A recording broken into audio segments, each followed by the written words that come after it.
Hey, it's on. Look, it's on. Oh, it's on. It is so on. Pull up a chair, grab a cold one, smoke 'em if you got 'em. It's time for the Fan Happy Hour. On the Fan Sports Network, 105.1 and 1080. The Fan. Here's your host, Luke Anderson. Hey! Happy Tuesday afternoon, all you beautiful radio listeners. I hope you are having a wonderful day so far, but let's check in with the most important man, Jeff Rust. How you doing, sir? We don't know how good they look, these radio listeners. What do you mean? Don't go blowing smoke up their skirts. No, they're beautiful on the inside. Beautiful on the inside. Yes. Yeah. Yeah. You, sir, are a beautiful man. How are you doing? All right. I'm here. Loving life. How Living are the you? dream. All right. Well, for one listener, we've got big news. I think I don't know how exciting this has become. We've only done it for a couple weeks, but we had our second ever pick'em. We don't have football games, so we're kind of throwing a bunch of things in there. But the winner of last Thursday's pick'em that we're going to invite on to this week's show is Jeff Deal. Oh, nice. So Deal, the big winner, he got 9 out of 12 and was only a few points off on the old Chargers Right on. Lions preseason game. So we'll have more preseason football in there. Probably still have some baseball, but I'll shoot out an email later to everybody. Try to get the pick out early this week maybe, and so we Sure. can get more people to participate. There we go. And we'll get Deal's information. So if you want to jump on with us on the phone, on Zoom, on come on down to the station. I don't care. Whatever you want to do, send in your picks. However you want to do this, young man. Absolutely. We'll get it all figured out. But we do have a winner. I keep getting requests like midway through like the weekend. Like, hey, can you let me in on the pick'em? No. Can't know the results of the games. Yeah, we're already halfway through. Listen, we're starting it on Thursdays, and what the plan is to go through Monday Night Football. All of this is based on the football schedule. Yes. We'll do it on Thursdays. We'll wrap it up after Monday night. Tuesday, we'll make the announcement of who the winner is. That's kind of going to be the cadence of it. So I'll try to get it out earlier for you all because, let's be honest, the games that are scheduled probably not going to change a whole lot. We're not doing what do you call them, the lines. We're not doing over-unders. Who cares? Just pick the winners. We'll make it as easy as you can. Speaking of the winners, don't ever pick the Browns football team. They are in the news for all the wrong reasons, and most of it has to do with their quarterback room. Today, they add another quarterback, so they signed Tyler Huntley to be now officially their 6th quarterback on the roster. Yeah. I don't know if you know how many quarterbacks you're allowed to have on, or it's recommended that you have on your roster, but you are granted an emergency quarterback spot Yes. for game days. That's usually your third stringer. Yeah. Yes. And they are not typically active. No, they're not listed as active, but they're dressed because Yes. listen, it's Because if you get down to the third stringer, you can't have your first stringer come back in. now, not as cool as the emergency goalie, which usually happens once during each NHL season where you have to bring in some guy who's just in the crowd in Yeah. case you need a goalie, and he usually works as a local firefighter and plays on the the FD team versus Yes. the PD team, and they Exactly. throw him in there. And then he gets a big news story for a day, and sometimes you're playing for the team that you root for, sometimes you're playing not. I would love to see that in the NFL, but that man would die. Well, it's Joe Flacco. Well, it's not. Joe Flacco is probably the starter. Here's your depth chart right now and what's going on and the reason that they signed one Tyler Huntley. Joe Flacco is 77 years old, and he's the only fully healthy quarterback on the roster. Kenny Pickett has hamstring issues. Dylan Gabriel has hamstring tightness. He, of course, is the rookie that they took in the 3rd round. Shedeur Sanders has shoulder soreness, although it was not bothering him today. Deshaun Watson, of course, on the physically unable to play list because of double Achilles injuries. Worth noting that right now, 80% of the money being paid to all of the quarterbacks, which totals $43 million, 80% of that going to Deshaun Watson, who will not be playing football. No. And then, of course, they just added Tyler Huntley so that they have somebody that can actually throw the football in practice because here's the thing. The rest of your offense needs practice too. So this is really not looking good. Tyler Huntley has had some success in the NFL in spot duty, has never been a full-time starter, but man, if the roster ends up being Flacco, Pickett, and Huntley, and then you put one of these rookies on a practice squad and cut somebody, I don't know how this is going to end up, but man, it is worth watching to see what happens. So made me start thinking about the history of it. It didn't really go nearly as deep as I thought of guys coming out of nowhere. I think the most recent one that you think of is Dak Prescott, who got the job after Tony Romo had back injuries. Yeah. And Kellen Moore had a broken leg in practice. Right. So Well, he was Prescott was what? I think he was at like a 4th rounder. he was a 4th-round pick, and they didn't expect him to be anything. They'd keep him on the roster. It was just kind of a little bit of a, let's see what this guy's got. Well, they That was needed back to when he was throw still him known in. as Dakota. That's was he really? I didn't know that. Dakota Prescott. Don't remember that was ever what he was abbreviated from. But yeah, so Dak Prescott got the chance. Of course, you have Tony Romo, but he sat for a few years and came out of nowhere. He was undrafted. The story of Kurt Warner, he took a couple extra shots. I don't feel like anybody is that on these rosters. Kenny Pickett is not like a guy that's never really gotten a chance. He got a chance and he wasn't very good. Yeah.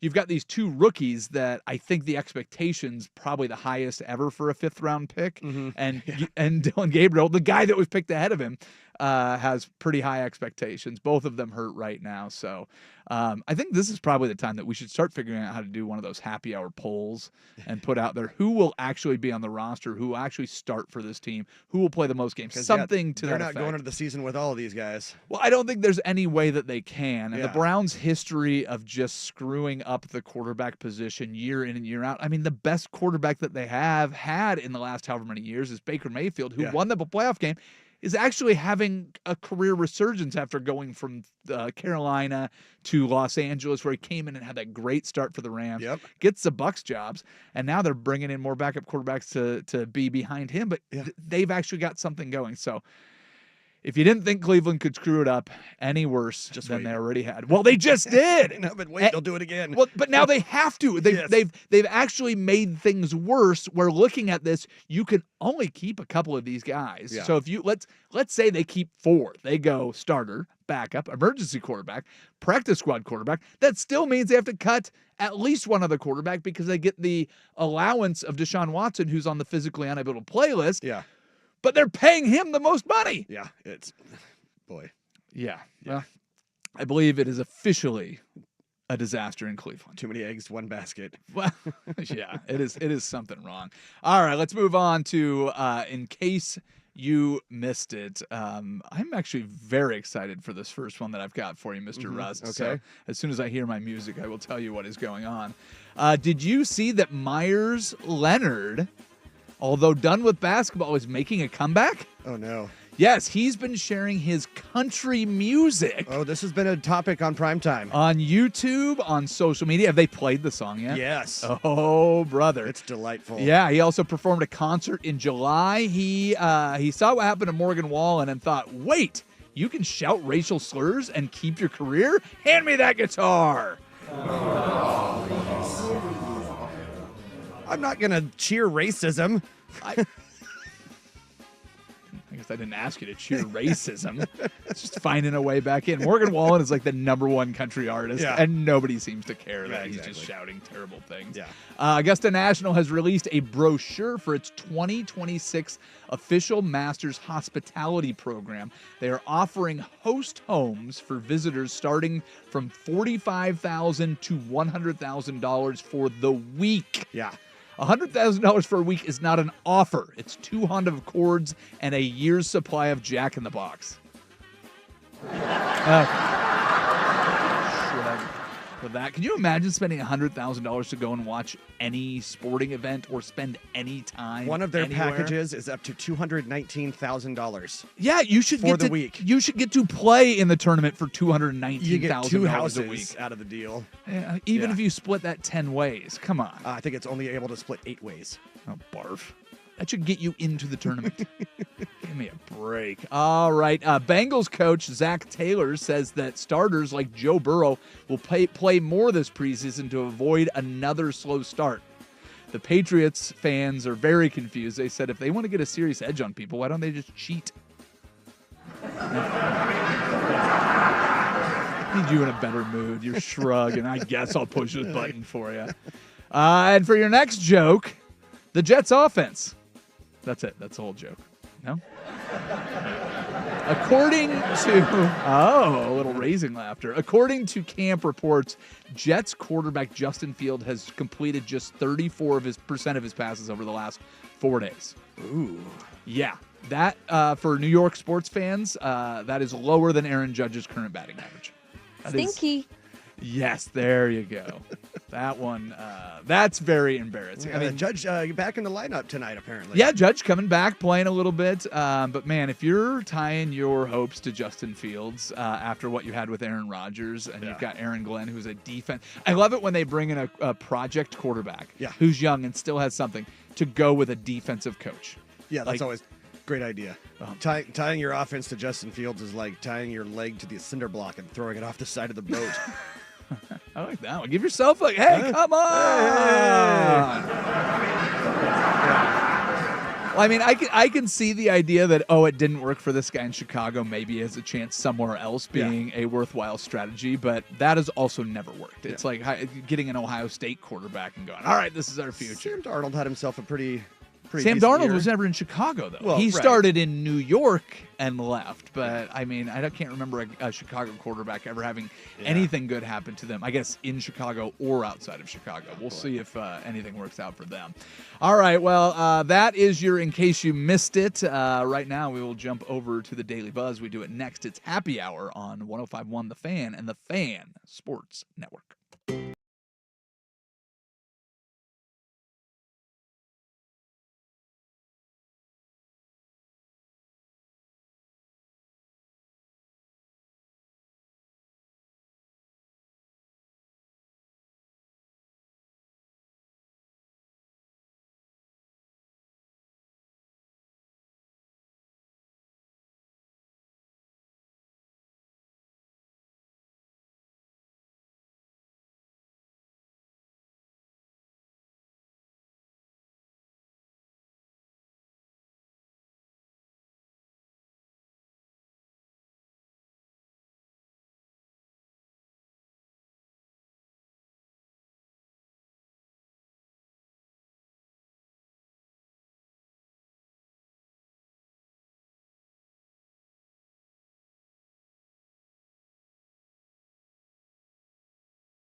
Top headlines, trending topics, and trivial matters that got our attention. It's the Daily Buzz on the Fan Happy Hour. The Buzz.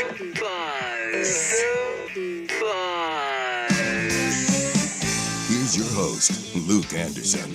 All right, welcome back into the show. Catch up on things that are going on in the NFL. Teddy Bridgewater is getting a job.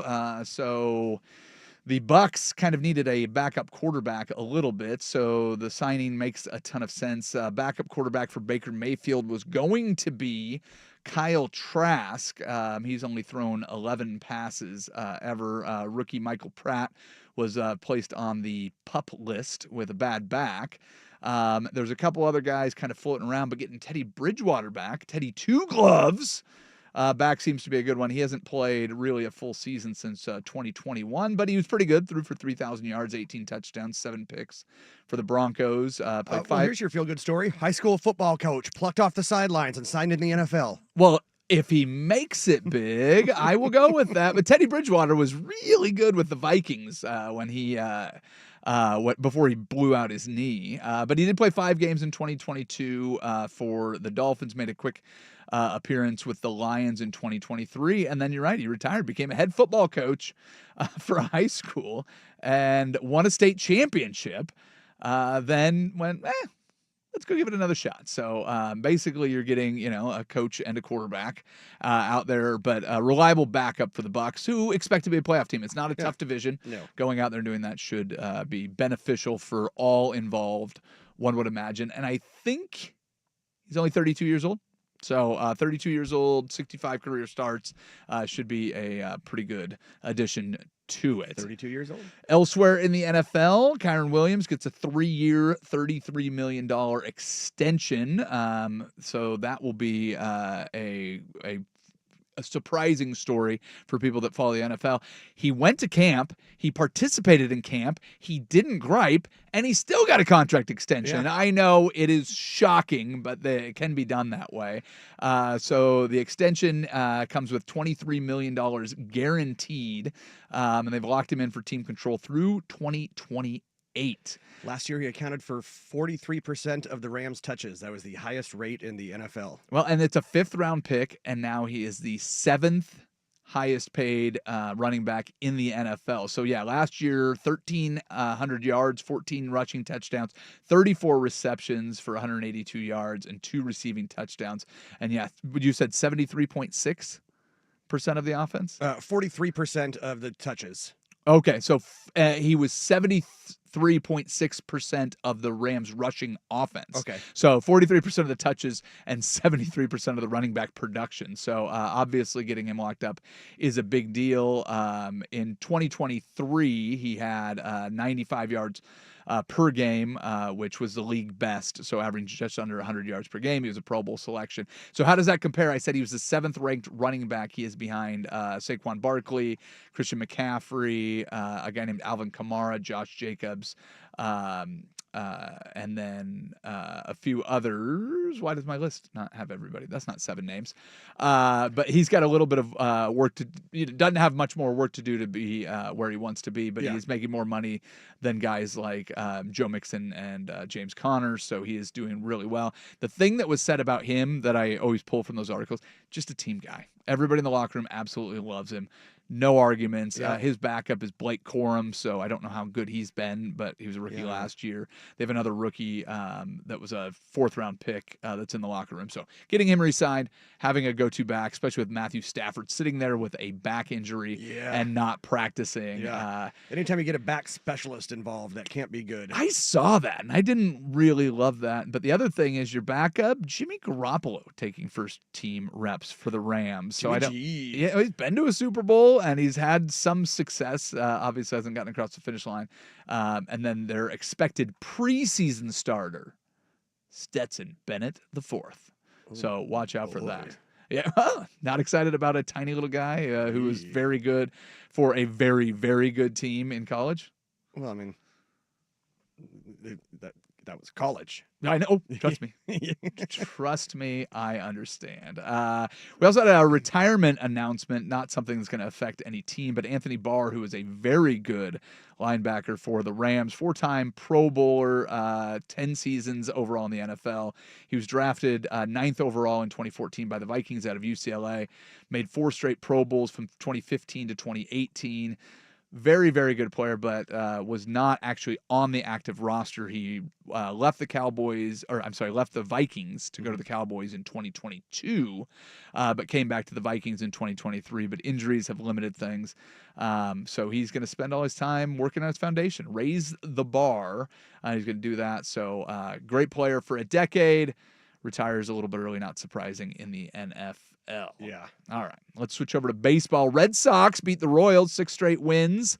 So if you're doing that fun game of scoreboard watching, especially when the Mariners are idle, you have the Yankees lose, the Rangers win, the Red Sox win. Now the hottest team in baseball. They've got the longest current winning streak. But I pulled it up just so you guys could be aware of kind of what's going on. The Yankees kind of feel like they're in a bit of a free fall. They can't do anything right. The Red Sox seem to be doing everything right, at least recently. Well, the good news is they are going to be hitting a little bit of a harder stretch. So they'll finish up the series with Kansas City, and then they'll go to San Diego, who's been playing well. They'll play head-to-head against Houston before they head to Miami and things ease up a little bit. But down the stretch, they're going to have a little bit more of a challenging schedule. So if you're kind of scoreboard watching, playing that fun, hard game, it says, according to the internet, that they have one of the harder remaining schedules. Their remaining opponents have a over 500 win percentage. The most difficult schedule the rest of the way, Houston Astros. Hey. So you love that. So if the Mariners can figure out a way to get things figured out, the easiest schedule belongs to the Tigers the rest of the way. So we'll see what happens as they kind of move along. But I will move to another baseball story. Your follow-up to what happened with the dude that hit the home run at the Pickles game. Have you seen this? No. All right. So if you missed the original story, a kid was brought into the game going by the name of Dixie, and he was thrown into a Pickles game. He got walked in his first at-bat, hit a home run in the second at-bat. So he has become a sensation across the internet. Well, the Pickles have signed him to a 1-day contract. So he gets to go out there and play now officially for the Pickles. But some people did finally get their social media digging done. And the random fan, turns out, was actually a Division III college player for Lewis and Clark. Yeah. So casting him as a random player. Yeah. So he gets a contract, but turns out he wasn't a random fan. Let's face it, we all knew it was a bit. You could tell by that guy's swing. Of course it was. It's like the guy that shows up for co-ed softball in baseball pants that he clearly didn't just buy. Right. It's like, oh, were those your practice pants for your college baseball team? Exactly. Yeah, we'll back up. I know there's no fence, but we'll work on doing everything we can to run down the ball that you're about to smack out into the middle of the universe. Yes. So, yeah, it's always funny to see exactly how these guys can kind of set up exactly what they're doing for promotional stunts and how quickly you can go and kind of diagnose those. All right. Wanted to get to you. Oops, where did they go? Had a couple random headlines to get for you. So let's just see if we can get those actually surfaced for you. So I don't know if you saw this, but they are working on getting a new Burnside Bridge. Yeah. Yeah, so just replacing the old standby, so changing the timeline a little bit. Obviously, we won't know how quickly that will happen. But how do you feel about the bridges? Do you have a ranking of your Portland bridges? They all terrify me. So please replace them all. This new Burnside Bridge will terrify me less because they say it's the only one that would be like that could survive an earthquake in the city. Is that so? You're saying that not a single one of these bridges is rated to survive an earthquake? I believe that's what I saw, at least over a certain magnitude. Yikes! Yeah. Oh, So well, yeah, I don't great, like Bob. I don't like any of that. Yeah. So I've always worried about the I-5 bridge, just one that I take every day. Uh-huh. They built the new Tillicum crossing. That's not going to be. I don't know. Well, we've got okay. So in Probably recent- don't count that one in that because when it's newer I would And no assume that one would cars. be- and no cars. And Yeah. didn't they reinforce the Selwood Bridge? Isn't may that have. supposed to be promised to be a little Sure. bit healthier? The Ross Island always terrifies me. Ross Island is terrifying. That's a white knuckler for me. St. John's, I feel pretty good about, but maybe just because it looks cool. Right. Fremont has never really scared me, but it looks strong. It's so tall. It is, but I guess that can be terrifying right there. But it looks Yeah. like it's got some sort of design structure to it, where it feels like you take your Morrison, your Hawthorne, your Burnside, your Steel Bridge. Yeah. It looks like they were just laid across there, and then they're like, let's figure out a mechanism to make these tall enough that boats can go under them. But that's about all they have going for you. Exactly. So, but I'm assuming that you can count on Portland to make it 95% pedestrian and then maybe one lane of traffic that alternates depending on which direction you're going, which direction general traffic. And you have to is wait going. for a pilot car. yeah, exactly. They'll just have flaggers on both sides and keep Portland working again. So, all right. Well, there goes your exciting bridge news, poo-pooed on very quickly by Mr. Jeff Rust. So, with that, we'll walk over to the George McCoy at Warren Allen Sports Desk, and you can tell me what we missed.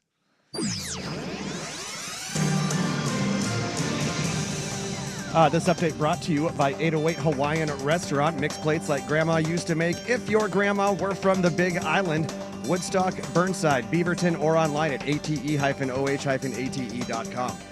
First on the fan, Mary Kay Cabot of the Cleveland Plain Dealer reporting. We talked about the Browns in their QB room earlier. Shedeur Sanders will be the starter under center for the Browns in their preseason opener. Sanders, of course, the 5th-round pick. Dylan Gabriel, a 3rd-rounder himself. And Kenny Pickett, they've all been battling injuries. They brought in Tyler Huntley to have another healthy body next to Joe Flacco. How messy is this quarterback room? I mean, it's an absolute disaster, but my question is, what is it going to look like if you have a guy that they're not even giving real reps to? The only reason Shedeur Sanders is starting in this game is they don't want to put 49,000-year-old Joe Flacco out there. They don't want to hurt. They don't want to put a guy out there that's been with the on the roster for 3 days. Right.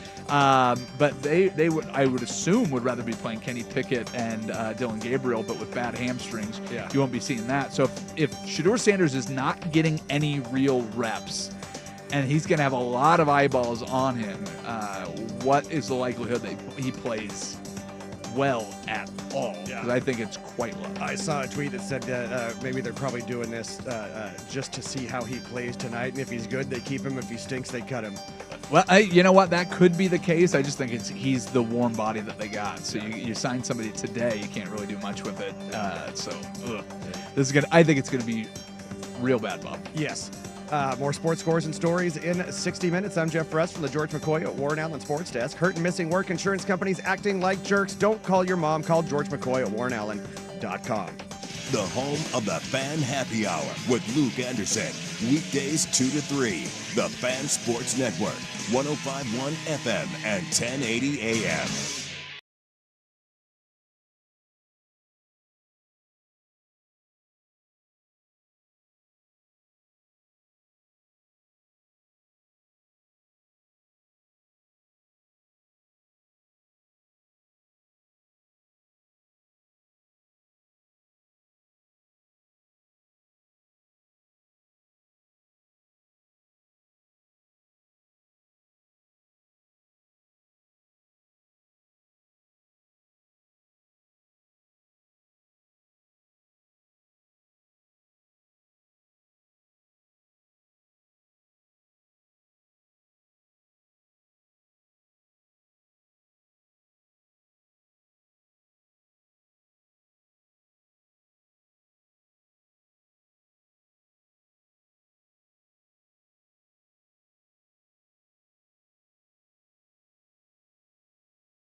It's Tuesday on the Fan Happy Hour with Luke Anderson. You might not want to let your children watch this. Time for play-by-play back. Gary Newton is the greatest corn dogger ever. Real game calls, real reactions, and one big question. Is that a corn dog in your pocket? Oh yeah. That's my practice dog, sorry. 1-1. There's a swing and a fly ball. Deep out to left. That one is gone! Josh Young did it. Josh Young did it indeed, walking off the Yankees in the 10th inning. Those Texas Rangers now, they've been hanging around in the American League wild card race. They are currently a game and a half behind the Yankees and Mariners, who are tied for those final two spots.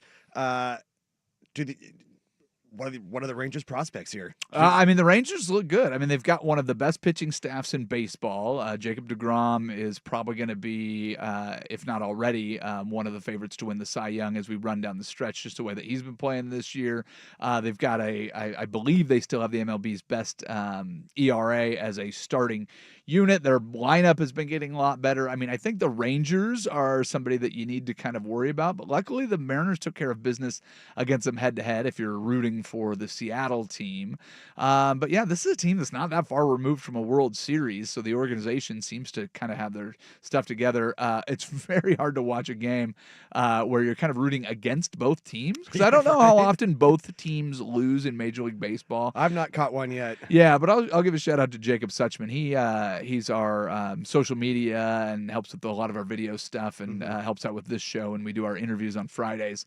But he tried to convince me, and to his surprise, I did not take the bait. But he's like, guess you're rooting for the Yankees tonight. No, I am not. We're trying to pass them in the wild card anyways. Yeah. Well, listen, if they were in last place and the Rangers were in first place, we were chasing them down, all right, I'd probably still root for the Rangers. You're right. You're right. Grounded to third. Hayes straight up on the run. Safe! Tying run scores. It's 3-all.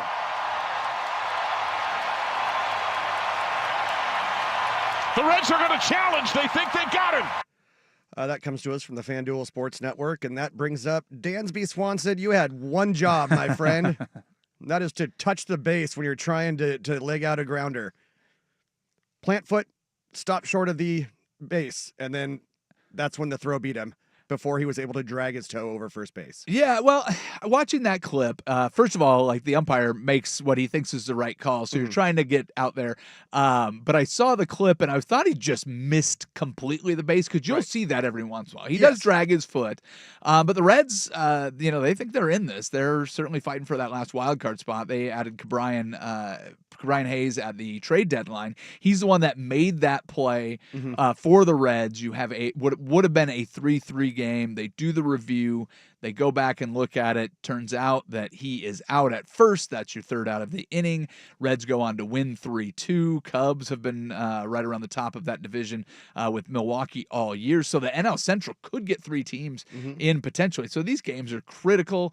I just love the fact that they're getting so much technology involved to make sure you get the call right. Yeah. Because the broadcast is so good. When you couldn't see what was going on in standard definition, you didn't have multiple angles, and you couldn't clearly see the replay being showed on your screen. So I think part of all of this technology being added, the fact that Major League Baseball has given the thumbs up for your broadcast team to put the box around the strike zone, we might as well use the technology to actually let it help you call strikes, but making sure that we have this challenge system in place. And I don't know why they don't just have somebody sitting there watching these games. I'm sure there's plenty of interns that would do it for little money to sit there and just be like, hey, dude, I think he was safe. And then just ping the umpires right away. You're still going to need somebody on the field to run the game and get things going and make the calls for it. We're not going to have Rosie the robot running around the outfield making calls for it. You're not going to fire these umpires. And pulling a full turkey dinner out of her belly. I would take that, though. Was that a different machine, or was that right out of her belly? I think she had those capabilities. All right, well, I'll take a full turkey dinner. I'll tell you, that is one of the more underrated things, and I did this not this last year, but the year before. I'd been complaining forever, going, You know what I'd like to have is a Thanksgiving dinner on the opposite side of the year. Just give me a June Thanksgiving dinner because I love the turkey and the mashed potatoes, the gravy, whatever. My mom goes, "What do you want for your birthday?" June birthday. I was like, "Dude, you know what I want? Thanksgiving dinner. Brilliant." What else we got? Perfect. Chargers going to go for it on 4th and 2. And it's Lance throwing on top. Touchdown. Brought in by Will Dissly. So Trey Lance, he started the Chargers, the Hall of Fame game. No Justin Herbert. Lance went on to, what was he here? Hang on one sec. I had this and I lost it. Been there, done that. 13 of 20 on the game for 120 yards and 2 touchdowns, no picks. So, you like to see that. Does he ever have a chance to, start? Well, interestingly enough, we were talking about this when Ryan Buckley was filling in for you on Friday. He is a day younger than Michael Penix, who will be starting game 1 for the first time in his career. He is months younger than Tyler Shuck, who just finished a 17-year college career. For 12 different teams somehow, who will be the presumed starter in New Orleans. So he's got youth on his side. He's got a little bit of a journeyman experience already through the NFL, but I thought he looked good. The funniest thing about watching the Hall of Fame game was how confused Chris Collinsworth was watching what was going on with Trey Lance. When they brought out the starters for their first drives, Trey Lance gets a short field, ends up getting the touchdown to Dissly that you just heard. And there was a little bit of shock, but short field touchdowns, not really surprising. Yeah. Then Kyle Allen comes out for the Lions, and they're like, "Oh, having a reliable backup for Jared Goff, this is just so smart." And he's just praising and praising and praising. Kyle Allen was awful, and that dude is 29 years old. He's not younger than any first-year starters, but they just praised him, and I thought he looked terrible. 9 of 14, 91 yards, 2 picks. It's a combination of the Lions not starting anybody and the Chargers going out and kind of trying to showcase some of their new pieces out there. But I'd like to see more from Trey Lance, and I always root for guys to have those resurgences, and he's not in Cleveland, so I think he does have a chance. Alrighty. So the winning run is on base. And he's going to bump third base side. The pickup and the throw to first, scoop, and they got him. He put down the bunt. Wells moves up to second, and now they have him off the base, and they're going to tag him out. What did he do? And amazingly, Wells is doubled up. Where was he going? He had to think that was the third out. Yes. Oh, unforgivable. Yankees catcher Austin Wells there with a cardinal sin in baseball, losing track of the outs and just wandered off of second base. Not being able to count to 3. Yeah. I don't know if this was and beyond that, how often do you see a team square up to bunt with Thank 2 you. outs? Yeah, your own team. Like, Your just own not team. paying attention. And aren't catchers supposed to be the smart guys on the field? Yeah, you see a lot of catchers that turn into managers, successful managers. All of the things in that play, and then you have just days later Jazz Chisholm running error, then you have them get swept by the Marlins for the first time in franchise history. You have the walk-off last night against the Rangers, so you clearly have bullpen troubles and everything going on. I mean, the Yankees just seem to be in not necessarily a free fall, but they're kind of imploding. That's a much better word, but they're just doing it in such a stupid way. Aaron Boone is getting criticized by A-Rod and Derek Jeter. Derek Jeter never says anything. A-Rod doesn't seem to care about any of the actual franchises that he played for when he played for them. He does love baseball, but watching this and getting criticism from former players and just watching the free fall. Were you the one that had the stat for me about their record? Oh, yes. Since June 1st. The Yankees have as many wins as the Chicago White Sox. Yeah, that is pretty damning stuff. So, yeah, if you're a Yankees fan out there, I can't imagine that you have a whole lot of enthusiasm for what you've been seeing from it. But if they were to go on the run that they went to start the season, all the expectations, the season that Aaron Judge is having, and end up just falling apart, I think this would be one of the all-time collapses. With that news, Aaron Judge is supposed to be back in the lineup today, and they played well when he was healthy and raking at the beginning of the season. But if you go back to that June 1st date with the comparison to the White Sox, have they been playing that well with Judge in the lineup? Because he's only been out a week or so. Right, yeah. So and so for those of you not privy to the current MLB standings, the Chicago White Sox dead last in the American League and by a fairly good margin. Yeah, they would be the worst team in baseball back-to-back years if not for the Colorado Rockies being all-time bad, which the White Sox Kind were of last year. amazing that in the Rockies, they're basically going, hold my beer. Yeah, well, I'd like to see what the Rockies' record has been because remember they started off. I think they had a win in the first 2 months of baseball. So I'd be curious what their record since June 1st is, and throw a comparison on that with the White Sox because I don't know that the White Sox have been on a heater of any kind since the All-Star break. It looks like, are they 7-8? Oh, I think it's since June 1st, and I know, but I'm just looking. That's the way that okay. it's the way that ESPN. So they're floating around breaks up the season schedule. Yeah, they do. Yeah, but I didn't know that. So floating around 500 since the All-Star break. Yeah, this is the Rockies. This is the Colorado Rockies. Oh, look at that! They're a bit of a heater. I mean, they took 2 of 3 from the Pirates over the weekend. So here, so another last place team. June 1st. June 1st, they were 9-50. When they got to June 1st. Wow. Yeah, I think now that I think about it, they might have been like the only team ever to not make it to 10 wins. I think before you're right. June. I think that is actually something that I did hear. So, well, there you go. So the Yankees might be sitting in the Rockies territory too. So what's their overall record if they were? They are 30-82 currently are the Colorado Rockies. So they've won 21 games since June 1st. How many? What about the 21-32? Okay, and what's the Yankees? And did you have the record, or just that they have the same record? Let's see. No, because that's the Chicago White Sox. They both had 24 wins since June 1st. Okay, all right. So not many more wins than the Rockies, which is 21 is pretty low. But there you have it. Yeah.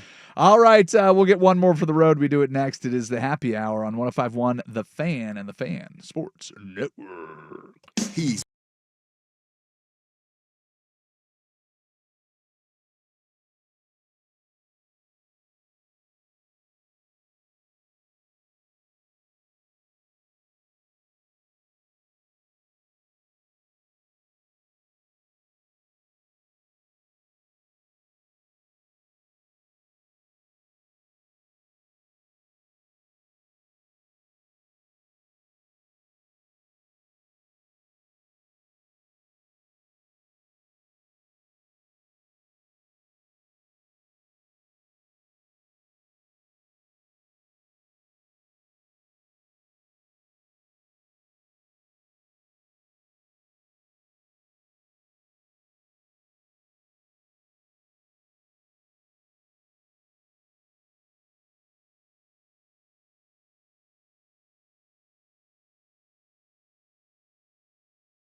Relax, hot shots. Welcome back to the Fan Happy Hour. We're about to wrap things up. Maybe you guys like what I have so far? Wicked, homemade, cool creams and misters. You gotta go spell me. Let's grab one more for the road. Come on, everybody.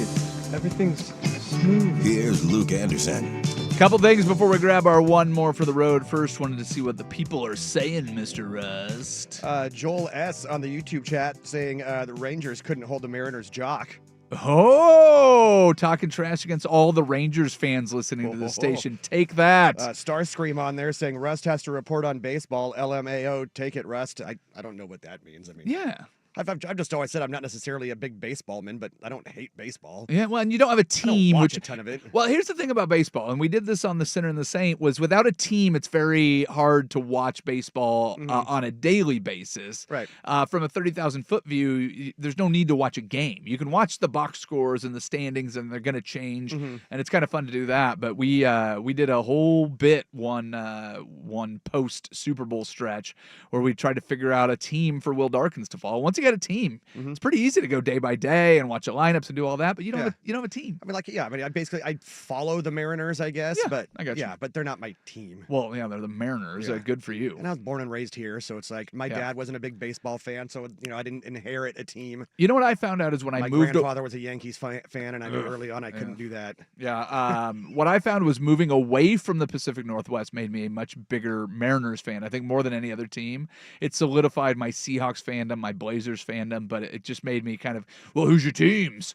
And then you go, oh, the Mariners. And they're terrible. And somebody tells you your team is terrible, then you kind of dig your heels in and go, all right, well, I'm going to watch them, and we'll see how terrible they are. And it turns out most years, everybody was right. But draws you into Felix and all that. Now the kids trying to enjoy baseball, going up and watching them. Anything else we need to hit there? And then just on the text program, our winner, Jeff Deal, he replied back, said he's in Alaska, so we'll have to figure something out there. Well, we'll figure it out. I appreciate you listening from Alaska, Mr. Deal. So we'll get something dialed in for you. One other announcement: if you're interested, I was invited to join the judging panel for the Portland's Funniest People contest at Helium. So it was kind of last minute, but I went in last night, did one of the judging rounds, and a lot of really good young comics here in Portland. I think it was a dozen contestants. We narrowed it down to 2 yesterday. There will be another heat tonight, 7 o'clock, Helium. So if you want to go and check that out, excellent, please do come on by. Say hi. The preseason is going to get underway in proper fashion this week. So we've got 3 games on Thursday, one of which is the Bengals. And I am fascinated by the idea that Zach Taylor is going to put his guys out there more often. Am I misremembering Joe Burrow being the healthiest quarterback in the history of the NFL? Oh, he's never missed a game. I think he missed a season. Yeah. He is the Cal Ripken of the NFL. Yeah, no, I don't think that is accurate. That's not right. That's not your putting Joe Burrow out there to just take a couple more hits so that he can get better timing. If you watched last season, him and Jamar Chase have been playing together since college. There is no better tandem with better timing that I can think of. Like I was racking my brain to going, who is the better quarterback receiver combination? Who has better timing? Who is better under pressure? Who seems to be doing it? What you need is a defense. You don't need to put your offense out there more often, especially to have some guy that's trying to make a name for himself in the preseason. And you're going to have the Eagles, I can't imagine, going to play a ton of starters, but they're going to have somebody out there that would love to play for the defending Super Bowl champions. Yeah. So putting your guy out the there. The Bengals have a edge rusher, too, who would love to suit up and play for them, but there's just some contract issues right now. Who is that? Trey Hendrickson. Oh, yeah. No, I said the Pickles. I was like, wait, what? Bengals. Yeah, Bengals. Yes, Bengals. They very much do. Yeah, well, I don't think he necessarily wants to suit up for the preseason games either. I think this hold-in will resume. But, figure out your contract situation. Don't worry about your offense. That is the least of your worries. But they have started the last couple seasons with among the worst defenses in football, and they have improved barely over the season, and that damn near got you in the playoffs last year. So I think this is an absolute fool's errand to go out there and just be like, hey, let's get these to play more. And if you haven't heard what Zach Taylor is saying, that he is going to he's going to play his starters in several series, including Joe Burrow, in their first preseason game this Thursday. They will ramp that up against the Washington Commanders in game 2, and depending on how it goes, maybe even play them more in game 3. That should just go great. Boy, I sure hope it doesn't. Like, we've already talked about this on this program multiple times, but like the Bengals have upset me more than anybody because I genuinely don't want to root for them, but I feel like I have to. Joe Burrow and that offense has been as entertaining as anything in football. When they get into the playoffs, I feel like they're the one team that has the number of the Kansas City Chiefs, which I think at this point everybody has Kansas City Chiefs fatigue. But having somebody go out there, I find them enjoyable, actually. Do you really? Except for Jackson and Brittany. Okay. Oh, those are the ones that you don't. After the whooping they took in the Super Bowl, I think there's probably some people that are kind of okay if they have a little bit of a resurgence. I get it. But they deserve that as much as anybody. But the AFC, when you've got Lamar Jackson, who can't figure out how to get over the hump, Josh Allen, who's played well in the playoffs, but the team can't figure out how to get over the hump. Yep. You've got they just feel like a snake-bitten franchise for decades. They very, very much do. The Vikings and the Bills, the 2 to lose 4 Super Bowls. But having a team that has been in the Super Bowl, 4 times in 5 years, in the Kansas City Chiefs, the one team that has broken up that dominance, one was Tom Brady well before he left the AFC, was Joe Burrow. Yeah. So please get me more of that. Bengals, try to figure it out. Do not get your franchise quarterback hurt because we all want to watch him in the playoffs. Yes. So just stop being stupid. Go with the system that works. Everybody else is resting people. When you get to week 1, maybe try practice. Maybe that'll be the way to do it. Maybe try signing one of the better edge rushers in the league. That might be a good strategy to be good week 1. Absolutely. You stupid franchise. All right. Thank you, everybody, for listening. Thank you, Jeff Russ, as always, for hitting the buttons. And thank you to Isaac Robb. Everybody have a wonderful day. We are done for now. Bye-bye. And that's the final word. You must always face the